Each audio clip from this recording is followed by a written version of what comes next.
You're listening to the Hidden Killers podcast with Tony Brueski, featuring former federal prosecutor and president of West Coast Trial Lawyers, Neama Rahmani. So we've had a little bit of time to ruminate, take a look at the 136-page filing that was put out there by Richard Allen's attorney, talking about odinism, ritualistic sacrifice, and kind of interspersed throughout it some pretty solid things for the Franks hearing that they want. But did it need the storybook odinism all around it? I guess is the question. Because it I don't know. What's your take on the whole damn document that we've all been looking at now for a week?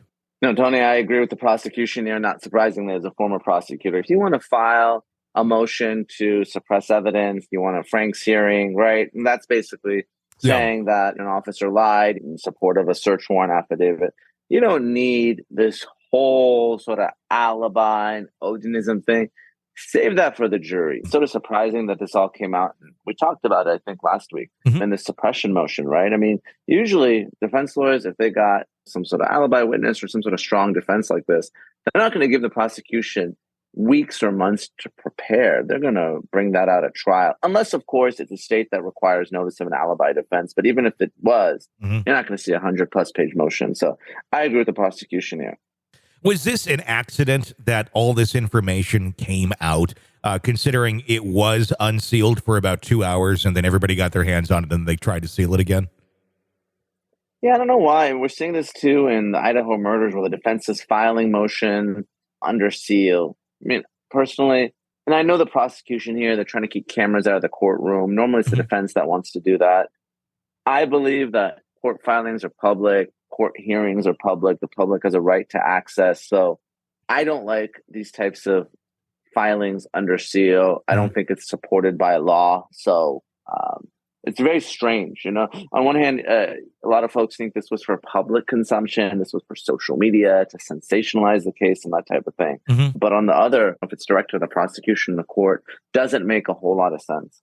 It was described by the prosecution as colorful, dramatic, and highly unprofessional. What's your take on that? Is it unprofessional with what they put out there, or is there some legitimacy to this argument, or what? I mean, it's so fantastical, but if there's legitimacy, okay, but it is. I would say it's colorful, dramatic. Also said not true or completely not true. Something to that effect. Unprofessional. I kind of use that for something that's sort of unethical or it lacks decorum. I don't know if it's unprofessional. Doesn't make a whole lot of sense. Look, defense lawyers, they argue all sorts of nonsense, right? My client had alibi, wasn't there. I generally kind of give them free rein to protect their client. I wouldn't like to do it. I prefer the prosecution side, right? But I wouldn't say it's unprofessional. It's certainly unorthodox. It's probably completely untrue. But like I said, there's certain types of unprofessional conduct. Unprofessional would be like if they had to present this evidence, an alibi of some sort, and they sandbagged and they didn't comply with their obligations. So I don't think it's unprofessional, but I agree with the prosecution. It's certainly unnecessary. When we look at the case as a whole and the two scenarios that we have been presented now of it's a CVS pharmacy worker who has a wife and kids and is living a normal life, doesn't really have a history, just to suddenly one day decide to randomly attack these two girls on a fairly popular hiking trail.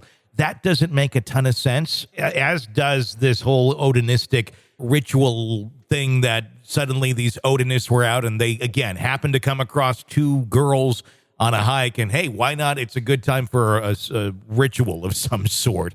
Neither seem to really have a whole lot of ground or legs to run with because they're both just kind of out there. It's going to be difficult now that this has been put out there for the defense to walk any of this back. Do you think it's in their plan to walk any of this back now that they've seen some reaction? Or is this is what the defense strategy is going to be going forward once this gets to court?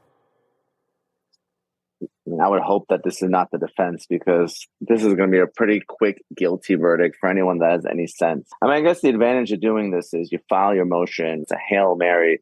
I'm assuming the judge is going to deny it. And it's not without prejudice to argue something else at trial, something completely different and inconsistent, right? So they don't have to use this defense, even though they're trying to get the case dismissed or the evidence suppressed at this moment. But going back to Allen, you're right. Obviously, people were following this case for quite some time, and there was a lot of speculation that it was the catfisher, and there's all these other individuals that are involved. Richard Allen really came out of the blue. I was hoping we'd hear something from the prosecution at some point that connects him. I mean, obviously, there's a grainy video. We've all seen it.